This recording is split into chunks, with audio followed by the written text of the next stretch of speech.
Welcome to another edition of the Commitment Issues podcast. This is kind of Commitment Issues After Dark, isn't it, Woody? It is 9:30 on the East Coast as we sit here and record this. This is the latest we've ever recorded. Mostly because you have been out working today, unlike me, who's been sitting around writing in my underwear. But, satellite camps are all the rage, and you have been at one of those this afternoon. You just tell us about, what happened there and what was your first satellite camp experience of the year? I wouldn't call it a satellite camp as much as I would call it worshiping at the altar of Jim Harbaugh. It was a real experience being there and kind of getting a chance to see him in action, doing his thing. I mean, it's crazy to think about, all the talk we've heard about him and everything, and then being out there and seeing it in a live setting. It was really something, man. I mean, he showed up in a Hank Aaron jersey, which was definitely something I wasn't expecting. And then he brings out old Hammer and Hank himself, which I actually texted you a picture of, and you were even, you're a baseball geek, so you were excited by that. But yeah, it's not easy to get me excited over this kind of thing. But when I saw Hank Aaron, something came alive inside of me. Yeah, I should have went and talked to Hank about it, and he would have been like, "What's a satellite camp?" You could tell he was just along for the ride. He talked, and of course, right when he goes to talk, like some cement truck starts like dumping cement like in the background, and nobody could hear what he was saying. So that was kind of disappointing. Yeah, he's not really packing the booming voice anymore in his old age. Right, and so anyway, it was that part was interesting. But what I really took away was, I've been to these events before. Obviously, I've complained about them on this podcast. When Harbaugh's involved, there's just a completely different energy to it. He's running around the field. He's yelling. Almost every period at the event was some type of competition, which I thought was interesting. He had kids racing each other. The camp ended with them doing some type of ab contest to see who could hold their legs up the longest, which was. Did you take part in the ab contest? I did not. I wouldn't. If my performance on Ab Ripper X on P90X is any indication, I would have done very poorly in this ab contest they had going. So let me get this straight. There were other head coaches at this event, but it was dominated by Jim Harbaugh, who just assumed the alpha role and made this the Jim Harbaugh camp. Is that what am I to understand? Yeah, 100%. Kirby Smart was there from Georgia. Pat Narduzzi was there from Pitt, who was kind of a surprise. He wasn't even. He wasn't on the billing of the camp as being there, but he was there with a few of his assistants. A lot of the Georgia assistants were there. Kirby Smart actually flew in on a helicopter, I guess, which I saw the helicopter fly in, and I was like, hey, that's a helicopter's loud and annoying. And I didn't even think anything of it. I just thought it was a low-flying helicopter. Turns out it was Kirby Smart arriving, which was that's a way to make an entrance. Yeah, but it's not like he landed it in the center of the field where they were playing, or where they were going to have the camp. So I'm not sure if the kids really noticed or anything like that. But make no mistake about it, Jim Harbaugh was the ringleader of this camp. They basically just took it over. The high school coach was there. He gave a little bit of speech, and after that, it was basically all. Look, yeah, on a scale of 1 to 10, though, how surprised are we that Jim Harbaugh was like the outgoing alpha personality at the satellite camp? Come on, that's a no-brainer. I think people. I guess when you get these coaches together, you think that somebody has to take a back seat. It's not something that we often think about when we think about these mega satellite camps with multiple coaches, but somebody is going to dominate the conversation, right? They're not here to share and play nice. Apparently that guy was Harbaugh. Yeah, and then Harbaugh talked nicely about Georgia afterwards in the interview session that we had with him, but he, like I said, it was his camp. The Georgia coaches were there. I think actually they probably get a little more out of it because maybe they see a kid they like, they can invite him to campus or something like that. It's much easier. There was not a ton of talent there, as which is one of my main complaints. There were kids in the camp who were then getting autographs from Harbaugh after on plates and stuff like that. I will mat and frame this paper solo plate in my office. Right, and this kid came and showed me. He's like, "This is the good stuff," and I was like, "I don't care about Jim Harbaugh's autograph." Was the autograph he showed you on a paper plate? No, it was on. No, he was like one of those guys who gives memorabilia to kids at baseball games to get signed. He had legitimate Michigan Oh, wait. So he was like a hustler, one of those guys that goes around. He's going to sell that. Well, no, but he came to satellite camp to turn a profit. Right. It was like a 14-year-old kid, though, who participated in the camp. I don't know if his dad is one of the hustler types or what. He could be the hustler type. Yeah, but there were plenty of Michigan fans there with flags and jerseys, and I mean, we had to wait to talk to him for like half an hour with all these people taking pictures. So it was quite a scene. I definitely look, man. He's as close to a celeb as a college football coach gets. I've been at games with him at IMG, and Michigan fans were there. And I can't imagine Michigan fans came to watch the IMG high school football team play, and they just sat at the fence line and cheered for Jim Harbaugh as if he was Robert Redford. Well, he came up and shook my hand as I was watching mid camp and talked to me for a second. He seems like a nice enough guy. I mean, obviously, I can't imagine he's a joy to cover on a regular basis. Doing the old post-practice interviews and stuff. I don't know if that would be fun or not. But from our perspective, he obviously, moves the needle. Anything we write about him, and this podcast, we're talking about him. I think he's good for college football. He took another shot at Nick Saban after the camp as well. Called him a hypocrite. He also said Hank Aaron's the true home run king. Fired some shots at Barry Bonds in the process. Yeah, that's just absolutely categorically false. We can get into that on another podcast. Hank Aaron's a very nice player, and I'm sure he's a very nice guy, but you can't just lie about the guy's numbers. Well, tell that to the Hall of Fame. So anyway, it was cool. I mean, I would say the event gets high marks from an energy standpoint. It doesn't, they didn't do a whole lot of competition period. So for an evaluation purposes, I would not say there was a whole ton of value to be taken away from any of the coaching staffs there. There was a lot of competition period, but it was like, hey, which quarterback can throw the football in one side of the upright and get it to cut out on the other, Yeah, well, that's the thing that we've been saying on this podcast forever. Evaluation was never what this was about. This is publicity. This is, I'm sure there were other Michigan recruits that were there not competing, just watching the spectacle and watching Jim do Jim. And maybe that's when Jim's at his best. That's why he does these signing day things. Is when Jim's being Jim, like he's doing on Twitter, or whether he's doing it in person with his shirt off at camp or whatever, that's what makes him attractive to players. That's why I think these satellite camps are tailor-made for him. He doesn't have to evaluate. He just gets to go out there and, be the Jim Harbaugh personality, play the character, if you will. And, that's enough to attract guys that are already interested in the school or the guys that they're interested in. And that's what he was doing today, correct? Yeah. And there were some big-time players there. A lot of players with ties to Georgia were there. But, Tony Gray, who's a four-star, who's uncommitted, he showed up. But all those guys were just watching. There were a couple Georgia commits taking part in the camp. There was an Oklahoma State commit, who was there. But, for the most part, yeah, this was all about the Harbaugh traveling roadshow and the publicity tour. The amount of media that was there. He actually went and did a camp in South Georgia later in the day, and I had sort of thought about going to that one. And in retrospect, I wish I had, because I probably would have got a lot more time with them. It would have been better from my perspective on that front, and probably could have maybe found some talent there. Just the players that were there were not. My guess would be there was about 10 to 15 D1 players, and that includes FCS at the camp participating. They end up picking up a commitment.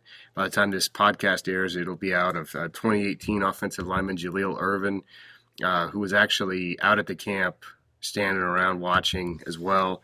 I think that was obviously, we saw with Michigan Satellite Camp Tour last year, they kind of had a few commitments lined up to a couple plants. Right, exactly. So I think he was definitely a plant, but I'm sure, the story's going to be, and that's why they manipulate, that's how they set it up. The story's going to be Jim Harbaugh held a satellite camp in Atlanta on Thursday, and on Friday he got a commitment from a kid from Atlanta. That's all it's going to. These things, yeah, and guys that don't follow recruiting in the mainstream media are going to assume, and possibly right, that Jim Harbaugh discovered this guy at the camp, right? That he wasn't just standing around in jeans. Right, actually, yeah, and then meeting up with me in a Kroger parking lot after the camp was over to do the interview, which you can watch on Rivals.com. Check out the Wolverine.com, our Michigan site, where that interview will live. So, oh boy. Well, moving on, I guess we'll stick with the Michigan on Harbaugh theme here. Move on from the satellite camp to the sphere of social media, where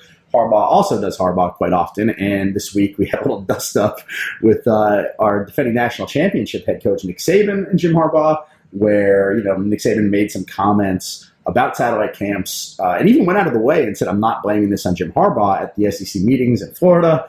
And of course, it wasn't long until our hero took to Twitter and fired back by referencing him having to fire an assistant coach. I mean, he went hard. I mean, Jim went for the jugular here. This wasn't like subtle whatsoever. Yeah, there was a guy there today from Vice, the website that I'm sure you the website and all your friends read every day. That was an inside joke for the listeners of this podcast. Actually, I have a friend, Wynn, who works for Vice, so big shout to her. Her cousin Mary is actually spending the night at my house tonight, so a big shout to Vice Media, the whole group. But he was there, and he was actually saying that the reason Bo Davis got in trouble was because of a satellite camp last year. And it was his theory that he's like, I bet every SEC team's got people here taking photos of Harbaugh to make sure. I mean, he was really going Vice on the whole thing. I was like, I don't think it's that elaborate, dude. I think it's just a football game. Once you Vice for so long, Vice becomes you. Yeah, he was really into that theory. But yeah, I mean, it's just it's a real diabolical plan there by the SEC teams. Brett Bielema's on top of the press box, shooting down with a zoom lens. Yeah, exactly. So anyway, I didn't read too much into it. I mean, it makes for a good pub, but anytime Harbaugh basically uses my Twitter strategy. I mean, I just made fun of a high school receivers coach on Twitter for putting up a video of kids making one-handed catches, like barely, and I was like, is it cool if I could do it? It's the same theory on a much smaller scale. If somebody's teased you up like that, you're going to take it. So that was kind of how I read that. I don't think it's that big of a deal. Do you? No, it's not. And it always goes back to what we talk about on the show about him, is everything he does. He's not stupid, and I don't think he's a hothead either. I think that there are certain media outlets and certain people that paint Jim Harbaugh as this loose cannon, if he's going to come at you. But no, this is all calculated. Like, look at us. Here we are talking about Michigan again. He does this all. I mean, this is all very measured. It's not like off the cuff, I don't think. He knows what the repercussions are, and they're good for him. Well, and, I am a loose cannon in some aspects of life, but a lot of my social media campaigns are also super calculated. So I relate to the guy. I mean, I love taking shots at people in social media, and it's fun. It's not personal. If he saw Nick Saban, I'm sure he would just be joking with him. I mean, I don't know if Saban would think it was funny, absolutely. But I know Harbaugh thinks it's funny for sure. Well, because it's a well-known fact that Nick Saban does not joke. Right, exactly. So when I wrote the story about Jim's tweet, I had an Alabama fan tweet back at me that said, "Who's going to telegram Nick Saban to tell him about this?" Well, so that it's been an interesting week of Harbaugh. We love it because it gives us something to talk about in the off season. I wanted to talk to you though, boy. Ole Miss, one of our best, the analytics say Ole Miss, our site, rebelgrove.com, by far one of our most passionate audiences. We have talked about their situation.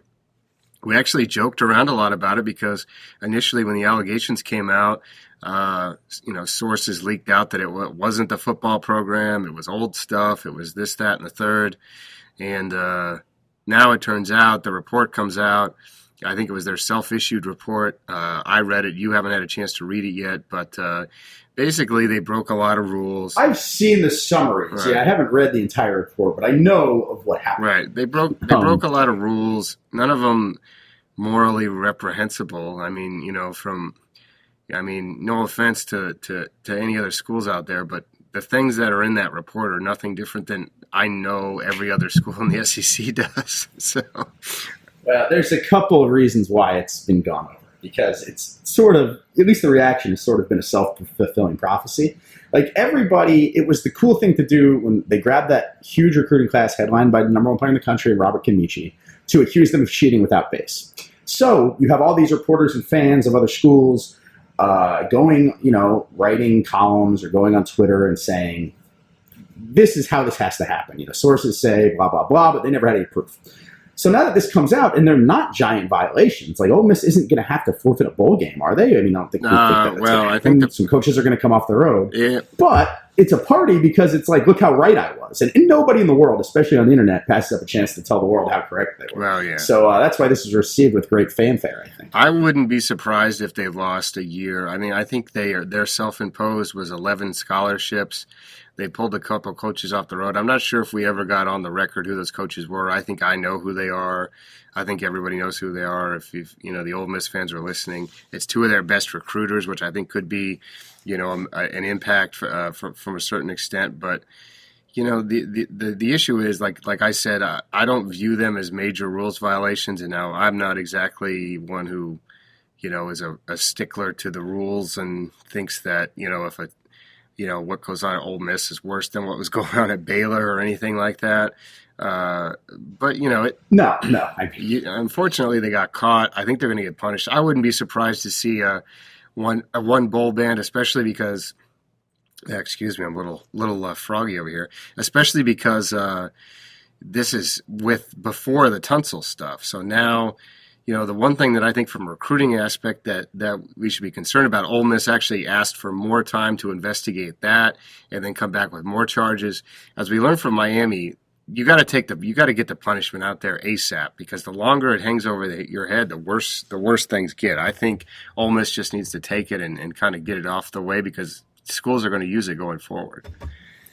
No, I concur. I guess my point was not that, what they did wasn't a violation or what they did isn't worthy of a big penalty.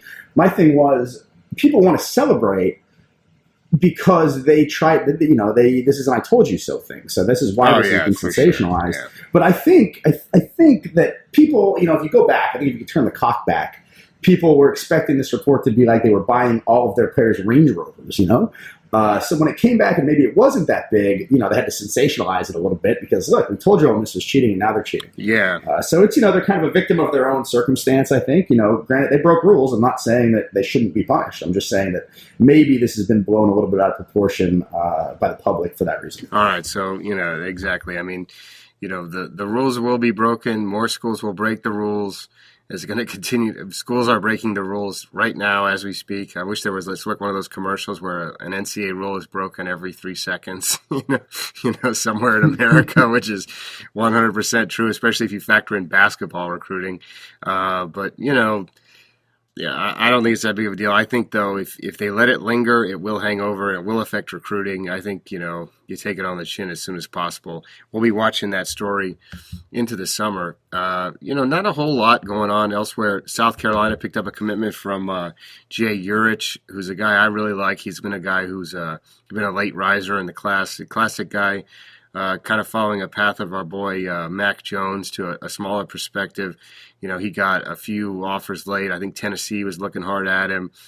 Duke came in with the last minute. That was a school he really wanted, but it was kind of a day late and $1 short there. Ole Miss was also looking at him.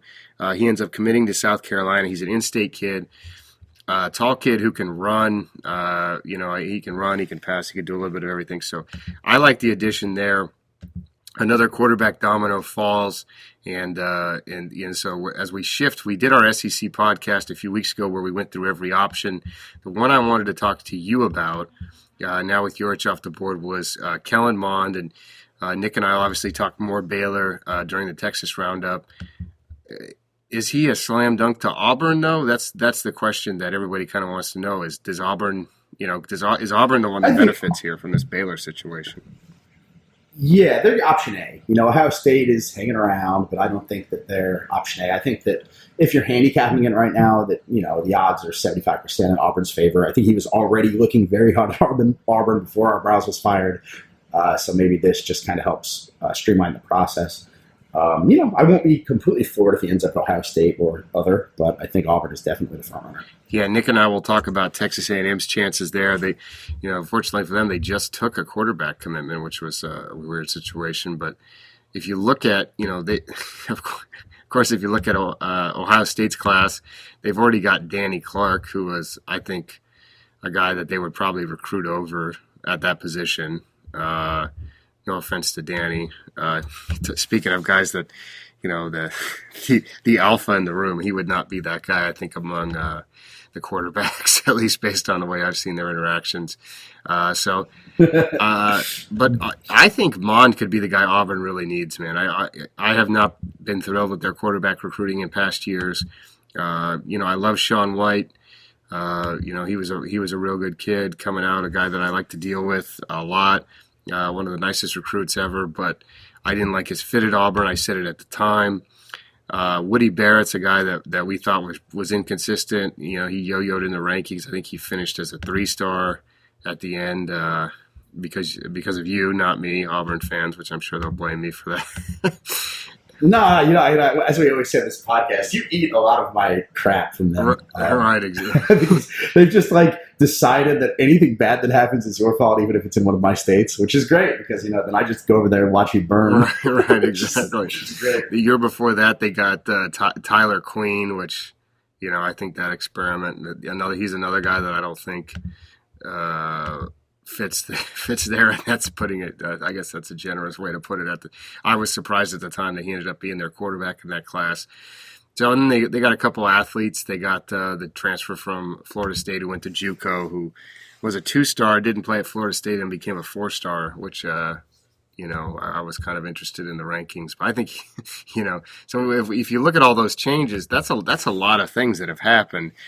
Kellen Mond comes in, all of a sudden you have your marquee guy. He's one of your top choices. He's not 3rd or 4th or 5th down the list. He's the top guy. So, and I think him and Gus Malzahn's offense would be something, that would be really fun to watch.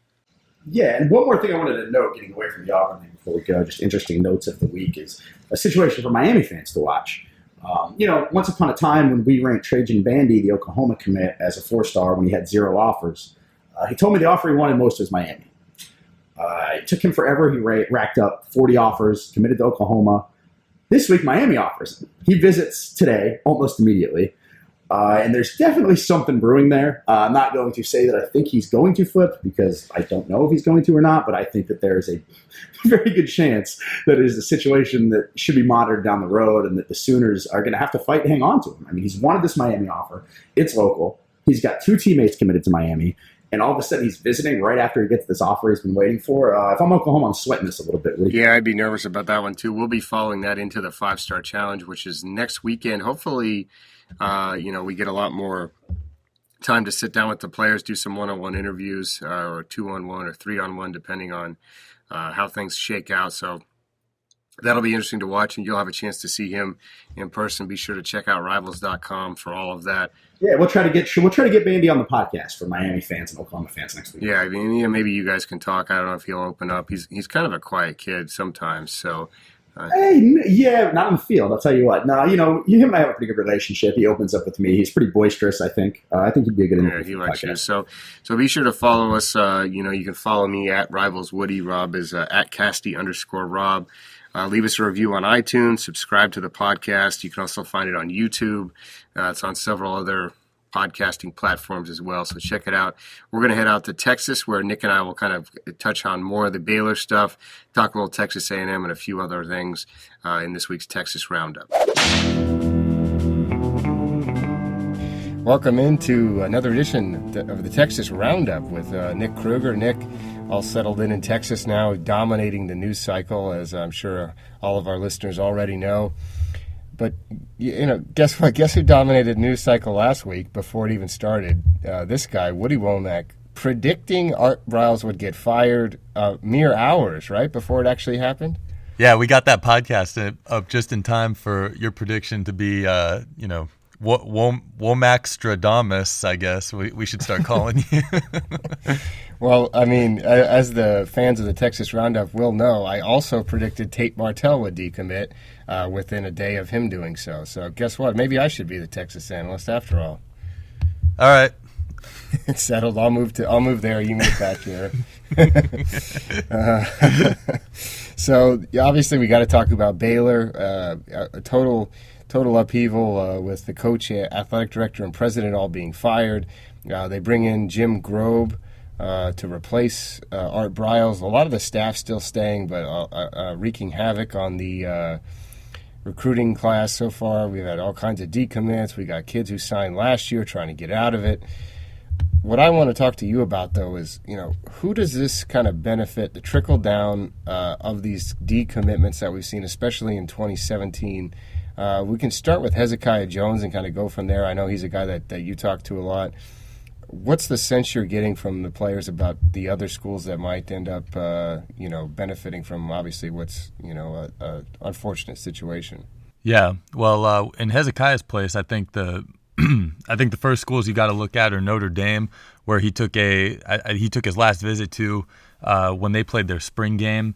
Even before any of this was even a concern with Baylor, talking to him and his dad. I know they were really impressed with the tradition out there, really liked what they saw as far as the game day experience, and had a nice time out there. I think they're definitely a school that is in contention at this point. And not too long before that, Alabama came through with an offer, and as we all have known for a long time now, you can never write Alabama off when they choose to get involved with a kid either. So my sense from Hezekiah and actually all the players that were involved with Baylor's recruiting classes, it's not going to be a situation where there's a hasty next decision made for many of them, unless they're looking at just another offer here and there and they want to just get something wrapped up by the end of the summer before the football season. But in Hezekiah's place, or situation rather, he had been committed to Baylor for a very long time. And so even though him being an elite player and having a pretty good offer list, the situation with him looking into other options is he might take a little bit more time with that, considering he hadn't been as involved with schools coming in and recruiting him as aggressively since he had been committed for such a long time. Now, Rob and I talked a little bit about Kellen Mond during our section of the podcast, especially with him being at IMG Academy now. I think we're kind of expecting him to head to Auburn. I mean, Auburn was already an option that was being talked about earlier as well. But, Kellen came out with his top three, included Ohio State in there, included Texas A&M. Now, Texas A&M just took a quarterback commitment. We've talked a little bit about them taking two in the class. Obviously, Mond, I think, would be a home run in terms of talent and fit in what they do offensively, I think. Do you think they're a real option for him? I think as we had talked about in the past couple of weeks in terms of Coach Mazzone's tastes and quarterbacks and looking at who they've offered since, Tate Martell departed, it definitely seemed like they were heading more towards the pro-style quarterback, the guy that's gonna stand tall in the pocket and make the throw.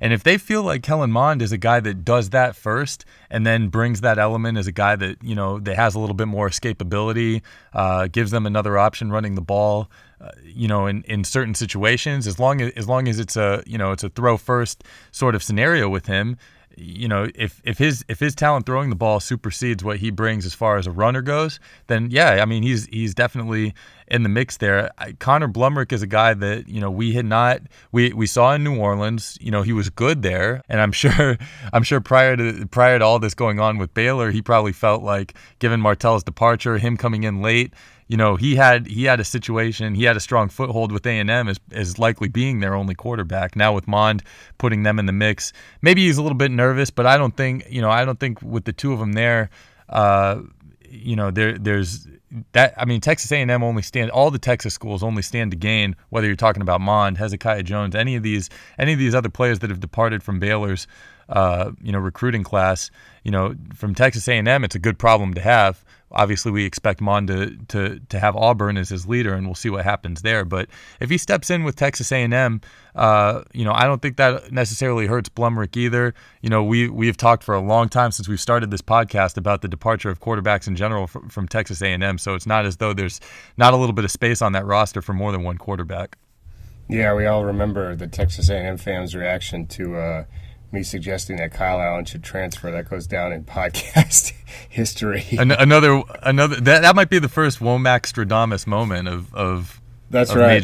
Major note on this podcast. Yeah, I forgot about that one. That was mid-season when I called for that to happen. Actually, I'm looking up Blumrick. I mean, as I look back on it, he was. I mean, it was between him and the other kid for the quarterback MVP at that camp. And actually, I think the other kid, Jacob Free from Alabama, won it. And I had a little back and forth with old Peter Voss, the former Notre Dame offensive coordinator who coaches quarterbacks for us. He he wanted Blumrick. So that shows you, that I think I know better than former college coaches.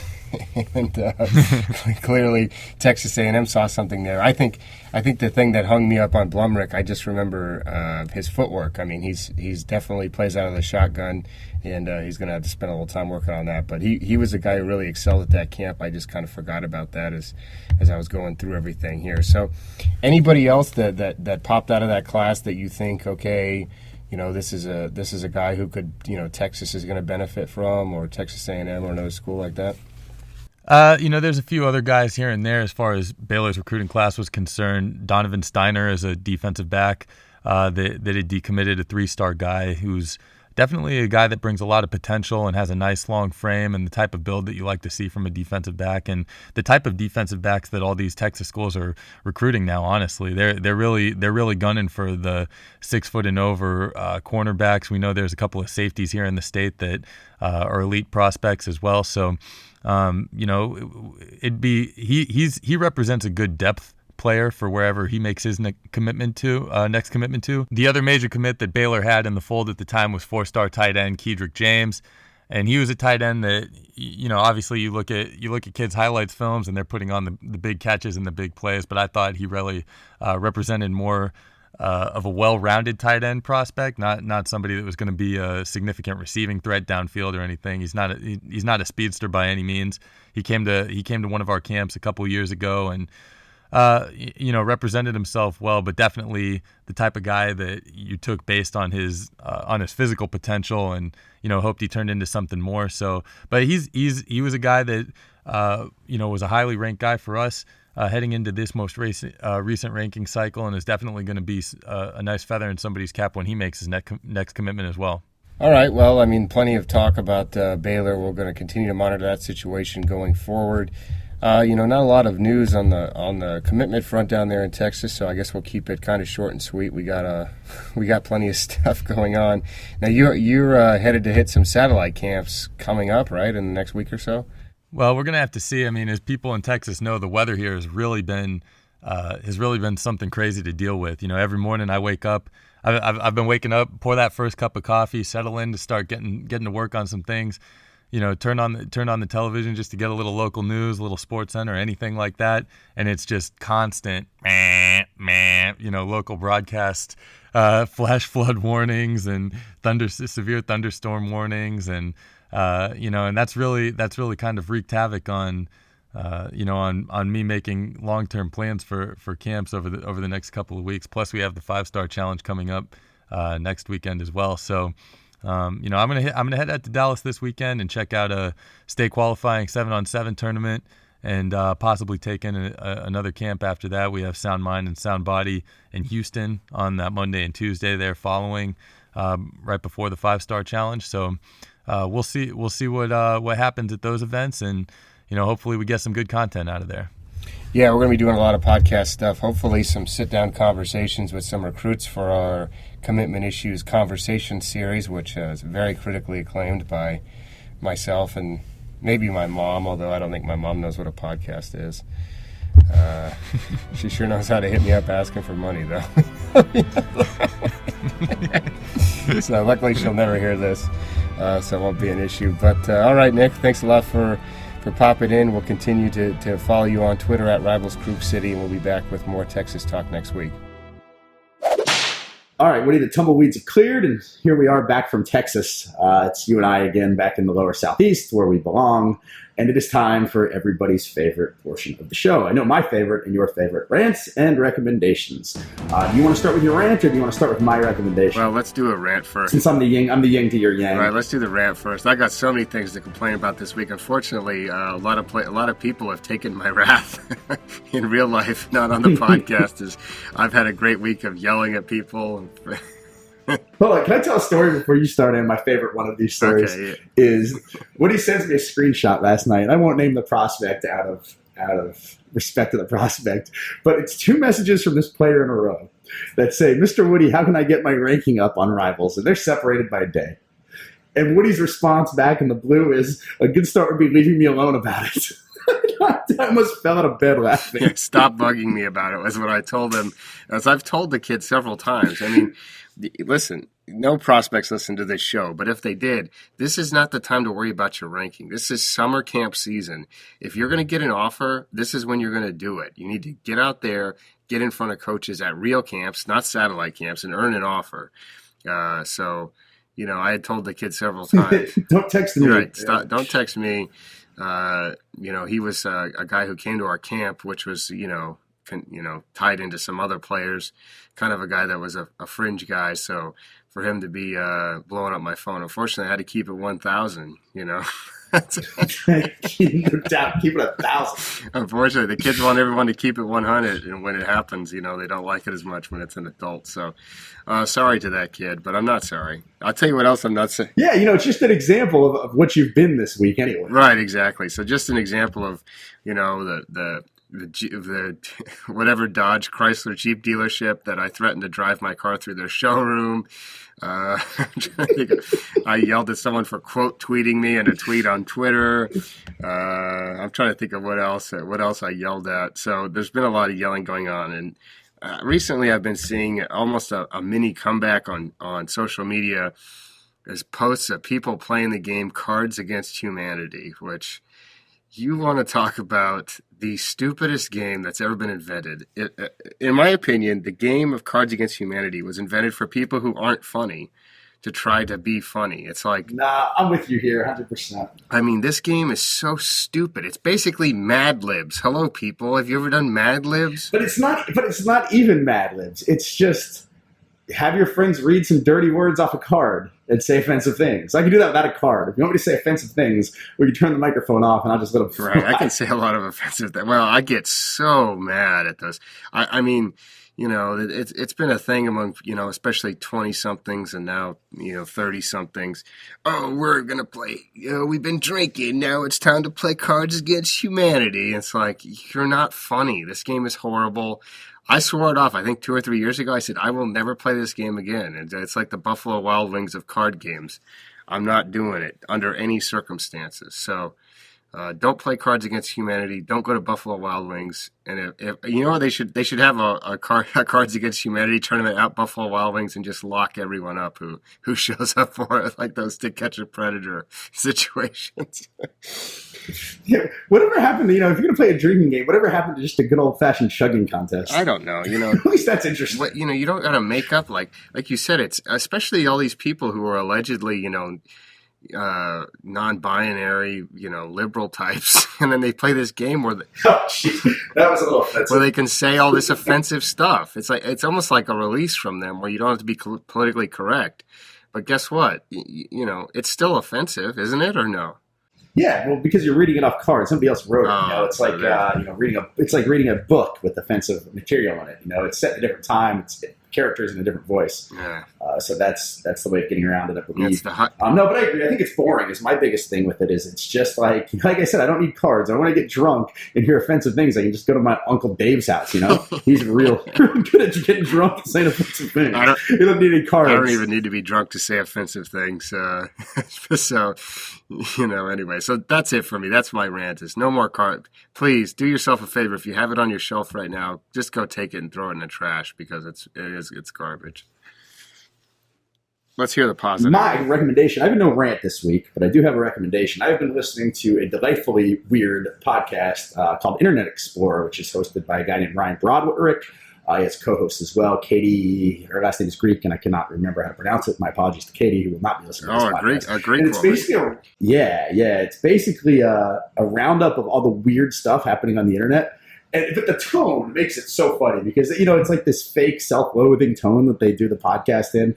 And it's like, what has the internet been up to this week? And, it's all stuff that maybe I'm vaguely familiar with, but, they're two very funny people. And I think they frame it in a very funny way. And, it's a BuzzFeed podcast. They're both reporters, both very smart. And, I think people would enjoy it if they gave it a chance. I don't know if it has a huge listenership. I can't really tell. It may be a medium-sized podcast, probably bigger than this one. But it's very good for the most part, and I highly recommend checking it out. I've been trying to find I'm trying to find who the host is. Yeah, I got her on my Twitter. Hold on. Oh, here it is. Katie Notopoulos is her last name. Yeah. That's She's it. taken out some O's. She's taken out some U's out of her name, though. I think if I were to guess, and she's only got one U in there. Chances are there were a couple more originally somewhere down the line. You can find it's on SoundCloud. They get a lot. Well, actually, they have about the same size audience we do. So, maybe we got a little bit bigger audience than them. So, big shout to them. You're actually giving them a bump for BuzzFeed. You think BuzzFeed would have more listeners than us, right? Yeah, you would think. I mean, this is like a niche podcast for sure, though. Like I said, it's for people that spend time on the internet. It is not for people that are not at least semi-dorks. It kind of strikes me as like a I Love the 90s type situation, huh? Similar to that?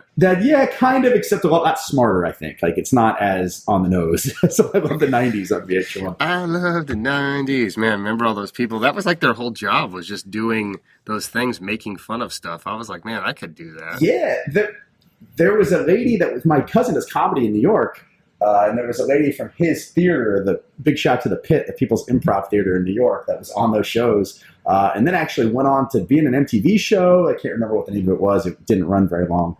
But also, then they got like bigger, like quasi-celebrities, right? On I Love the 90s. Like, I remember Edge, the wrestler, was on there for a little while, and they had these weird, like, hodgepodge of names. Yeah, Rich Eisen would be on there, people like that. So, anyway, check out that podcast. Rob likes it. I can't think if I have any recommendations this week. Actually, you know what? I will give a recommendation. I was in K&G Outfitters, which is a kind of a suit men's fashion. Actually, I have women's stuff too. It's a store in Atlanta. There's actually, I know it's in New Orleans too, so that's why I wanted to give it a shout. It's got several Atlanta locations. Ran into Dennis Scott, former Orlando Magic basketball player. I know, big favorite of rivals Crook City coming up. And I ran into him. He was actually picking out his suit to wear for the Craig Sager tribute night. So it was exciting. It was exciting to talk to him. Nice. K&G, great prices. I mean, I bought some outlandish clothes there. I know I've sent you pictures from there as well of ridiculous suits. I actually went with a houndstooth jacket that I wore to the this wedding. Right? Yeah, well, no, that was you were thinking of the kind of polka dot one. This one was a houndstooth that I wore to a wedding I went to over the weekend. Didn't get the kind of rave reviews I had hoped for. It was kind of a blasé crowd there. They didn't go give me the fashion confirmation. What's the word I'm looking for? I don't know. When you reaffirm somebody, what is it called? Anyway, validation, maybe. Validation is what you're looking for. Right, man. It's been a long day out in the sun, but anyway, lots of satellite camp fun today. Me in the houndstooth jacket with a bow tie, you would have loved it. It was prime frat clothes. It would have gone over real well if at a formal back in the day at old K-State, whenever you were going to those things. I'm still actually kind of went to a quasi-formal in Las Vegas this weekend. Yeah, well, exactly. We'll leave that for another episode. So give a big shout to our boy M. Deuce. Follow him on SoundCloud. He was actually in Vegas the same time as you, unfortunately. I invited him over. Yeah, I wanted him to come over. We had a whole pool cabana and everything. He should have come and hung out. Well, I think he was at the Flow Rider concert, so I don't know. It sort of hurts M. Deuce's street cred as a music producer that he went to the Flow Rider concert. But yeah, it would have hurt his street cred as a music producer more if he would have come and hang out with my boner friends. Yeah, well, he had his wife with him, and that was why I think probably if it was just him, he would have come hung out. But you and your frat crowd. It's not like you actually know M. Deuce either, although we do talk about him and his family on every episode. Yeah, I've not met him. Yeah, so anyway, follow him on SoundCloud. He's got a lot of good beats on there, way better than anything Flow Rider's got going for him. So big shout to him. And of course, listen to us. Keep it coming. We got more episodes coming. If you want an interview request, how about this, Rob? Ask and you shall receive. Go online to rivals.com, check out the 5-Star Challenge roster, and we will do a podcast with a player you choose. Just hit us up on Twitter and let us know who you want. Yeah, no, but we have vetoing rights. Like, there are a couple guys in Florida. If you choose them and I try to interview them on a podcast, it is going to be brutal. I'm just going to put that out there. That's even better. I say we do it. So, all right. Anybody you ask for, we'll roll them on here. All right, let's wrap it up. We got NBA Finals to watch, so let's get going. All right, hey, wait. Are you watching the game right now? No, my TV is currently off. So let's make a pick. NBA Finals pick. Who are you picking? I'm always taking LeBron, man. I've been Team LeBron for a very long time. I got the Cavs.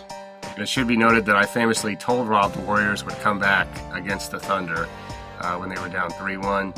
I've also taken the Cavs. Let's go Cavs in 7, baby. We want to see LeBron win it all, right? Yeah, absolutely. And I'd like to see it in 7 as well. So with that pick, we'll go out. I'm sure the freezing cold takes guy on Twitter will not be able to find us here. Take that.